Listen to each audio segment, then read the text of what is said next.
So welcome to the next episode of Genius Talks. My incredible guest today is Karen Davis. I think executive coach doesn't get close actually to how I see Karen. She's incredible. Without you knowing Karen, I've known you probably for a few years just by kind of wiring on your career and what you do. So it's a real joy to have you here this afternoon. Thank you so much. Thank you. Thank you for the invitation, Dave. You're Had no idea you were tracking me, but that's awesome. Absolutely. It's true. I was. So I just thought I'd share with you, because you don't know anything about this. This is literally cold. This is the first time Karen and I have spoken one-to-one. But I did sit in on a masterclass that she did as part of Ankush Jain's AJC Coaching Career School. And I was just saying to Karen just before I hit record, I've never taken so many notes in a masterclass. I don't think ever actually of something I've been into, because normally I just immerse. I just kind of get lost in whatever the meeting is. I absorb whatever I absorb, and that's that. But what you shared and the way you shared was just so powerful. And I felt for me personally, and I knew for other coaches, was going to be so helpful that I think I ended up writing about 9 sides of notes, which have gone out to about 20 or so other coaches. So, and during that time, there was a phrase that kept coming into my mind, and I thought, right, I've got to see if Karen will come and talk about this in the Genius Talk series. And the phrase was being all in. Yeah. And that's what kept coming to me, like through the whole of everything that you were sharing. So that's kind of the frame that I'm holding for this. Is I see you very much as somebody who not only is living that way, has lived that way, but really understands what that kind of phrase would mean. And I was just stalking on your website a couple of hours ago before I messaged you, and lo and behold, and I hadn't seen this at all, I went to your website, went to the me section, and it said, whether I'm climbing Mount Kilimanjaro with my son, fundraising for a girls' school in Tanzania, or leading a team of volunteers for the National Business Marketing Association, I believe in giving life my all.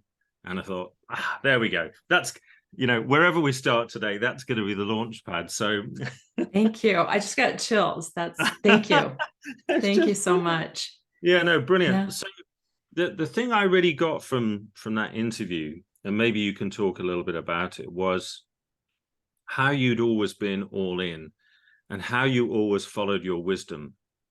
You seem my to me inner wisdom. you seem to me to have the most incredible connection to source and to know what was next. And then, of course, had that really funny story of when you tried to ignore it and and deviated off. But more importantly, how you brought it, how it guided you back into everything. So can you just kind of tell us a bit about that, about your relationship with wisdom and how that's unfolded over time? Well, gosh, we'd have to go way back, Dave. Oh, awesome. Dinosaurs it is. Here we go. Yeah. I've always had a knowing. I don't remember if I shared this in the masterclass, because as I shared before we started the recording, I never know exactly what I'm going to share, because it just comes from within. And same when I'm coaching, it sometimes, I have a client that will look at me and say, wow, I don't know how we created that. And I'm like, wow, I don't either, right? Like it was just sourced through me. And so I found that if we can sit in this space of not knowing and just be totally, totally present, we'll be guided. And so it goes back to my early childhood when my mother was paranoid schizophrenic. And as a 4-year-old, I started to see that her reality and my reality were very, very different. And I'll share just kind of the beginnings of that. And then you'll start to see why I'm always kind of staying over here on this unknowing side. Uh, my dad and my brother had gone on a fishing trip, and my mother and I were at home, and it was later in the evening, maybe 6 or 7 o'clock. It was dark outside, and we lived in a little suburban home that there was a main street out front, and many times cars would park in front of our house or across the street in front of a neighbor's house. And my mother was sewing at the table in the kitchen window, not the, sorry, the dining room window. And she decided in her mind that there was a man out there that had a knife. And she closed the drapes, and she got on the phone with 911. And I was a very curious 4-year-old. And I recall that I was 4 because we moved when I was 5. And so at 4, I'm looking out the curtain to see, and I see a car, but I don't see a man with a knife. And she was on the phone with 911, very upset that I'd looked out the window. And she took me over and put me in the closet where there was this water heater and a vacuum, and put me in the closet, told me to stay down, stay down. And I remember as I was all curled up in this closet thinking, I didn't see anything out there. I don't feel unsafe. My mother's feeling unsafe, but I don't feel unsafe. And then the police came to the door, and they asked my mother, is there anyone else here with you? And she said, yes, my daughter. And where's your daughter? I put her in this closet. And so I remember a policeman shining his light down on me, and I'm all curled. He said, you can come out. It's okay. And I came out, and that was the first time that she had an episode with schizophrenia. She was very young. She was in her 20s. You just slip into these auditory hallucinations over time. And so they became more regular then as I was growing up, 6, 7, 8, 9. And I always was checking in with myself, and to see like what's really happening, what's really going on. And then I had a near-death experience when I was 11.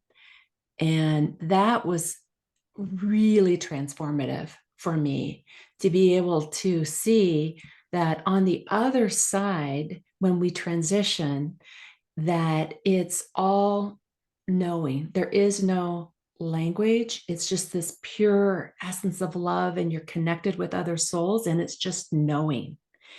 And that really gave me a lot of trust in terms of being able to tell the difference between my egoic mind and my knowing. And the egoic mind is always trying to trick everyone, me included. And so that was amazing for me. And my body gets chills. So when you had read what you read, I just lit up. Yeah. Yeah. I'm chilled right now. I'm goosebumps seeing him. Like, right. Wow, that's amazing. Yeah. Yeah. That's incredible.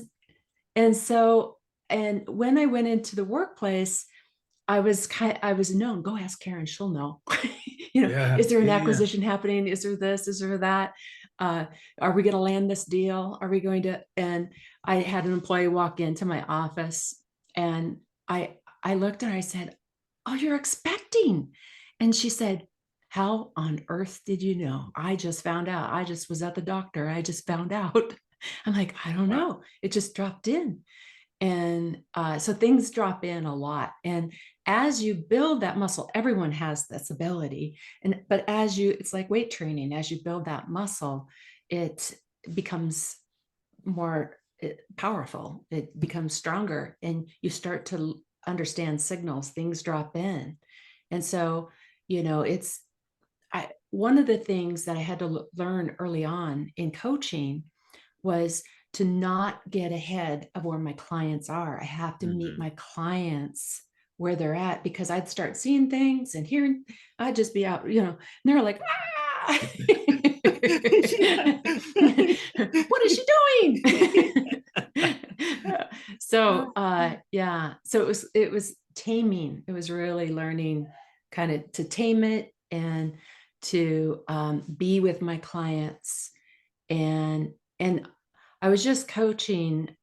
Actually, I was in an introductory conversation with a woman on Friday, and I I said what she was feeling. I articulated what she was feeling. And then we continued our conversation, and it went on for maybe another 30, 45 seconds. And then she went back to, yes, that's it. And it was like, Mhm. yes, yes, I know. It's I know amazing. that's it. Yeah. That's incredible. Yeah. That's oh, we could just talk about that like Right. Yeah. for about the next month, I reckon. That's incredible. Yes. Because like Easily I the mean next. the first thing I like at 4 years of age, that's like it sounds to me like quite a major sort of awakening experience, really. Yes. You know, sort of that and then by the time you're 11 with your near death experience, you obviously developed. And I love that you said, you really hinted at mastery, that it's a muscle that you've built. But it strikes me that you got such a profound understanding of, I guess, what I'd call true nature, or true self, or pure consciousness. So who Yeah. we truly are Yes. versus the narrative Yes. The of machine. the bodily entity that we think we are, like what the conscious mind's running around entertaining itself with how it thinks. And Yes. that's incredible to have got that at such a early age. Yes. Then, and I Yes. love how you said about not running away with things with clients, because it's Mhm. just, that must be quite overwhelming, I guess, potentially for them to have somebody so far down their own thought patterns.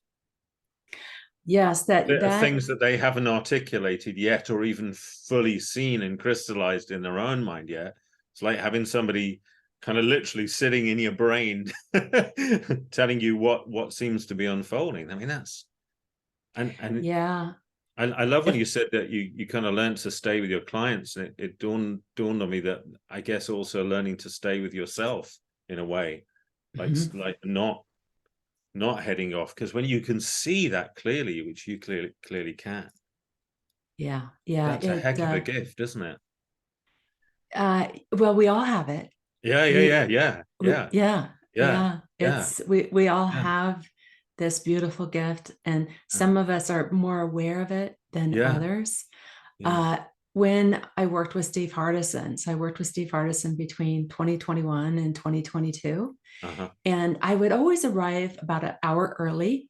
I take one of the earlier flights from Denver to Arizona, Hmm. and Steve had given me permission to just go ahead and let myself in from noon. From sorry, 1. We went 2 o'clock to 4 o'clock. So from 1 o'clock to 2 o'clock, I would sit in his office, and I always knew what I wanted to work on, but then I just start writing, and I'd start writing, and I'd start writing. And Steve comes in, and he's just this he energy ball of love as he Mm, comes in, mm, mm. and he has lots of energy.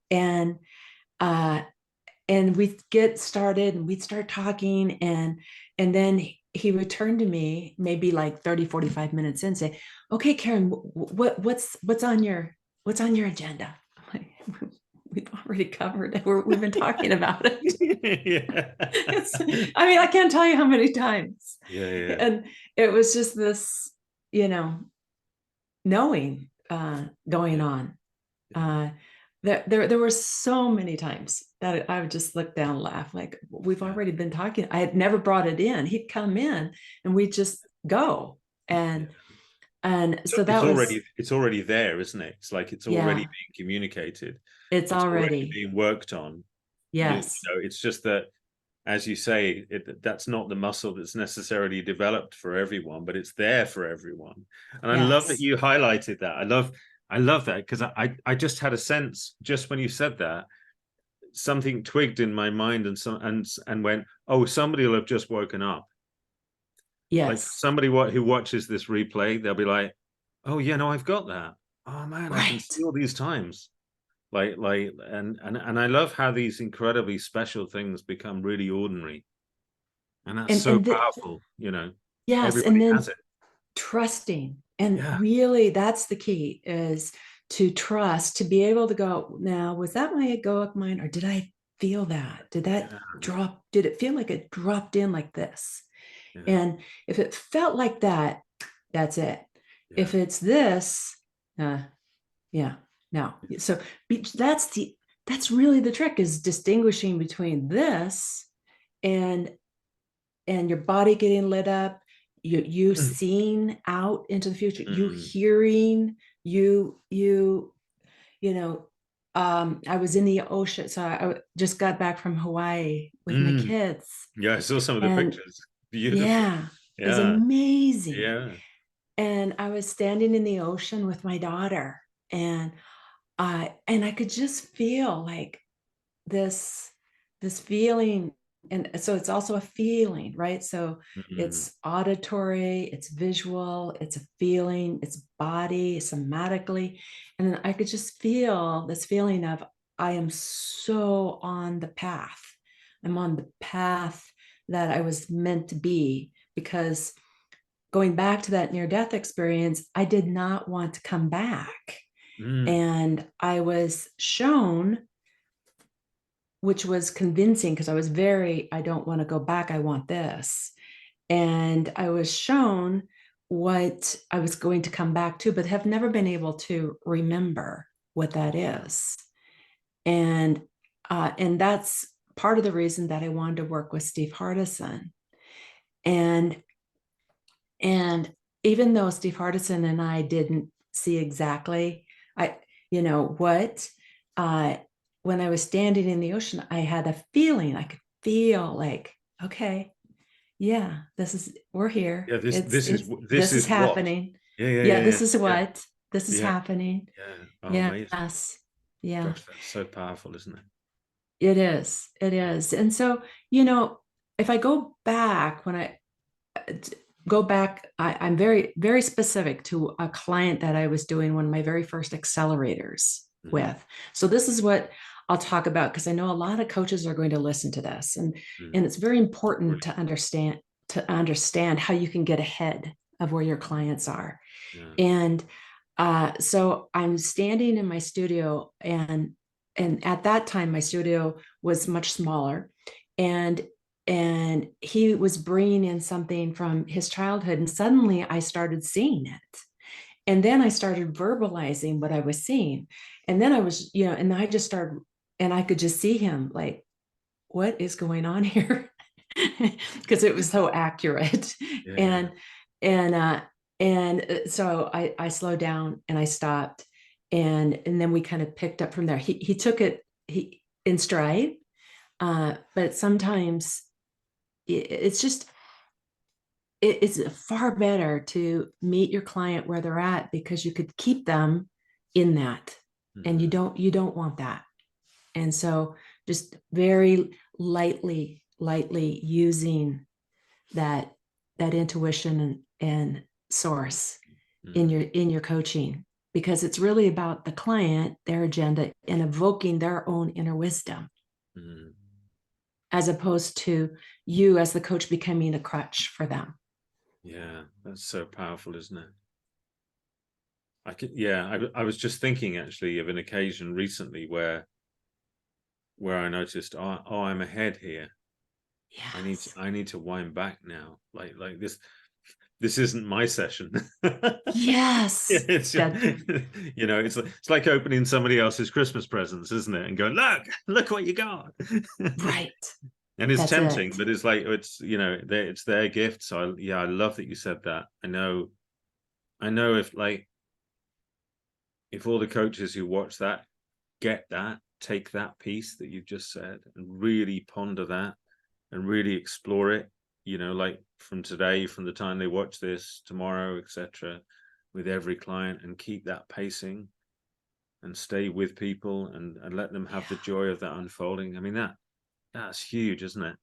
it is. It It's is. huge. Yeah. Wow, that's brilliant. I love it. Yeah, I'm lost in the genius right now. My head's just totally empty. It's just so beautiful what you're saying. When you were saying about the experience of not wanting to come back, and it just dawned on me, it's like I can get that, because I've not had an NDE, but I've had experiences where it's like, oh no, I don't want that to end.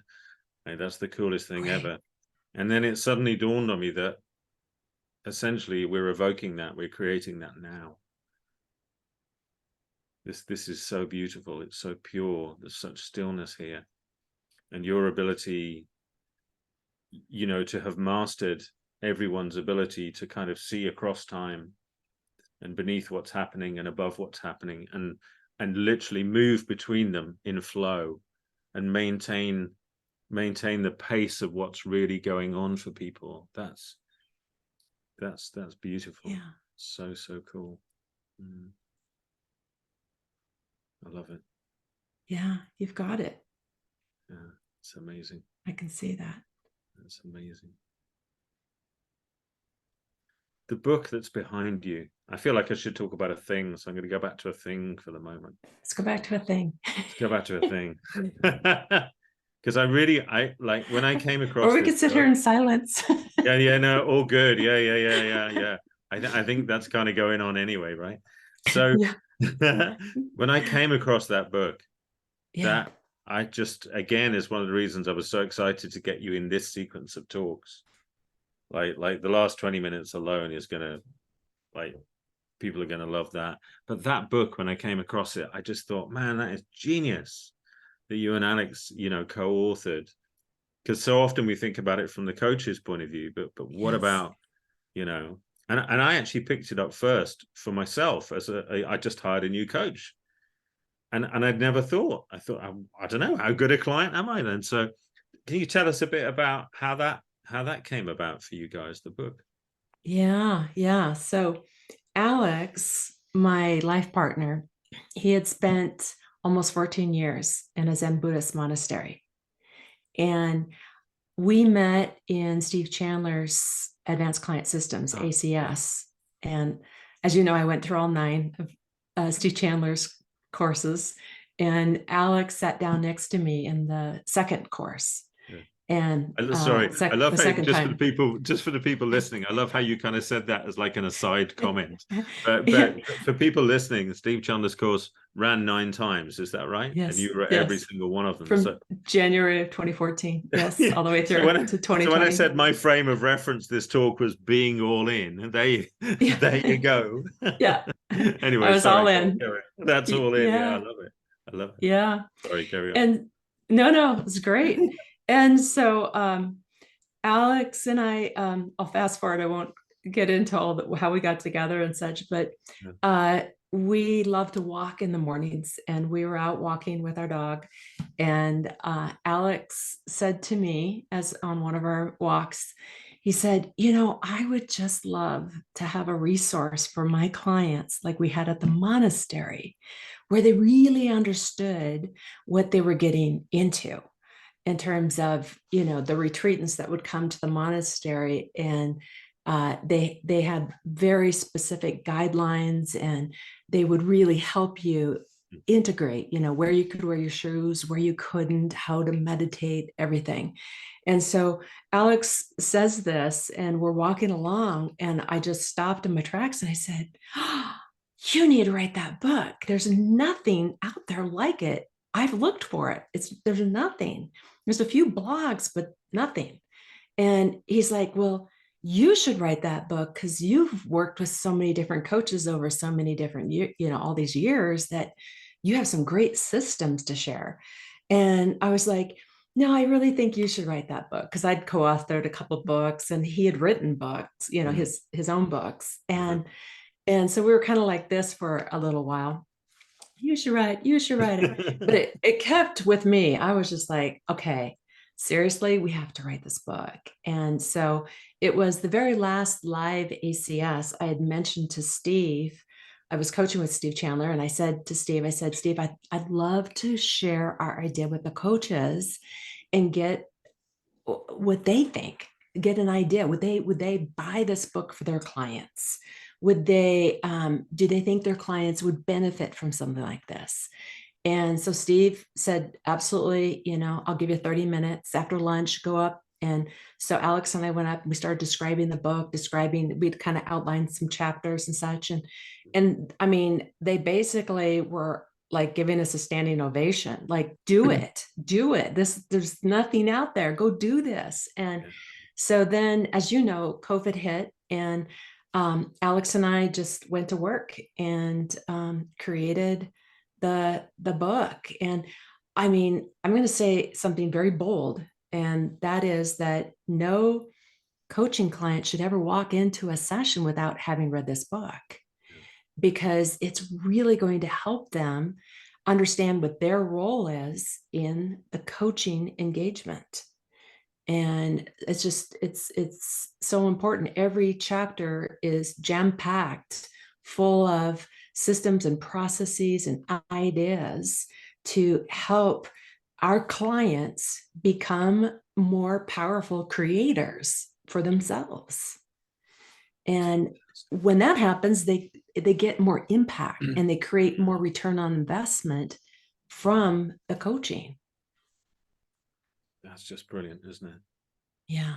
I love that. I love how that evolved as well. And I love how you were you were pointing there, it was like almost like tennis, you write it, no, you write it, no, you write it, no, you write it. Yeah. It's a lot of work to write a book. Oh yeah, no, I can imagine. Yeah. And it is, I remember the first time I read it.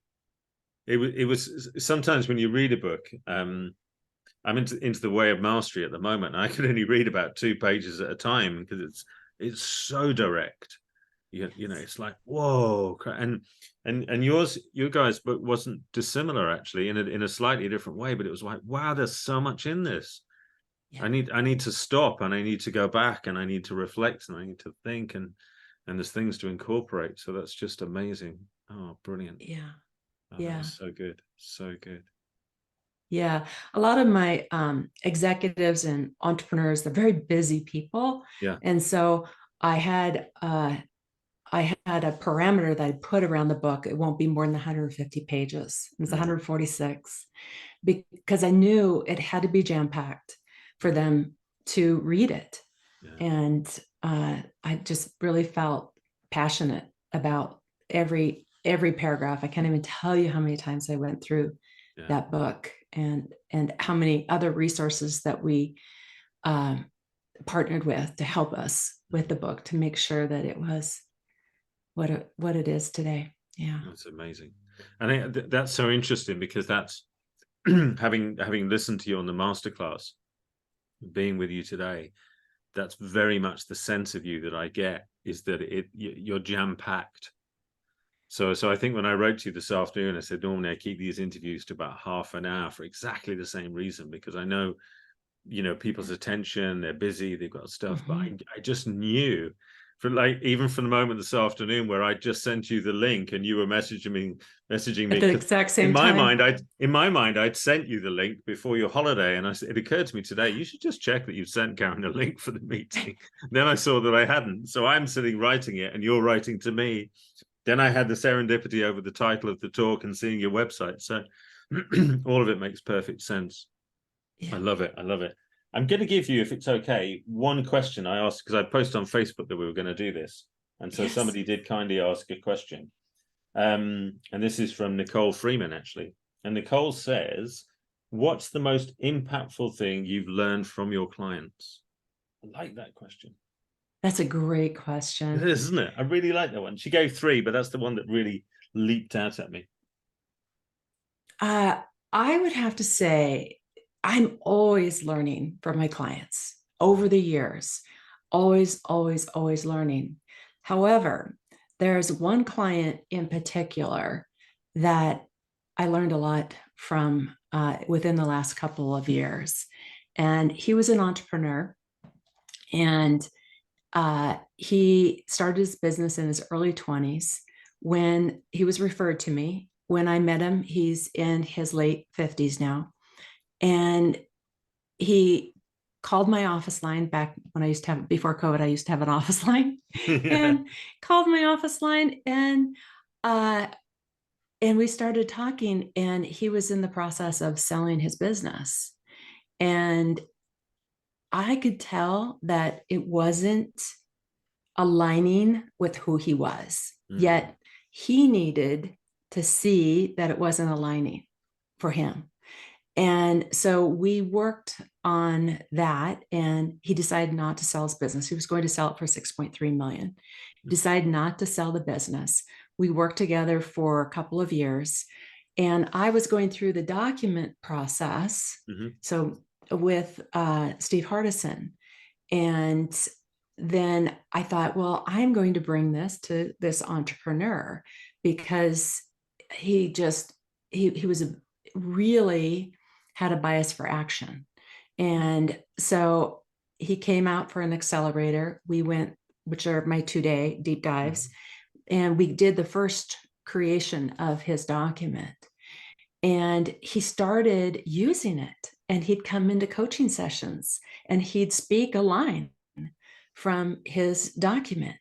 And he's like, Karen, this is really working. I'm recreating who I'm being in my business, and I'm seeing my business get recreated. And so he said, can I come back out for another accelerator? I want to work on the document, and I want to work on the plan, because I do want to exit the company. And so he came back out, and we did another iteration on his document. And then he really had it. He memorized it. He put it in alphabetical order and started memorizing. And I could tell that it was really part of who he was. And he just this last spring sold his business for over 12 million. And so talk about return on investment, right? Yeah, that's fantastic. And so what I learned, the biggest impact from him was his commitment to his being, his commitment to his document, and the fact that he brought it into his everyday life, that he could share lines during his coaching sessions of who he was and who he's being in the world, and how that had him just getting his entire business straightened out, sorted out, and then ready for sale. That's amazing. And yeah. What a And he came back fantastic and said, story. of all the things that we did, that was the best for him. And so it really helped me.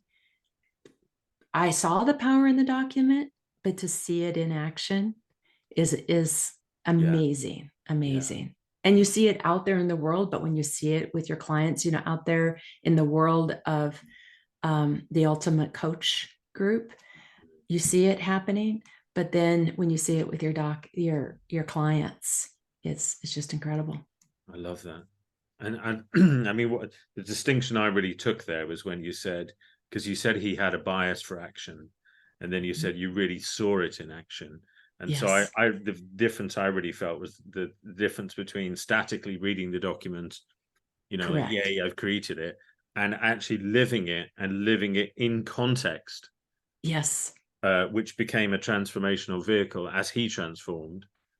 Then the transformation, sort of passed through to the business. That's beautifully said, Dave. Yeah, I could not have said that better. Thank you.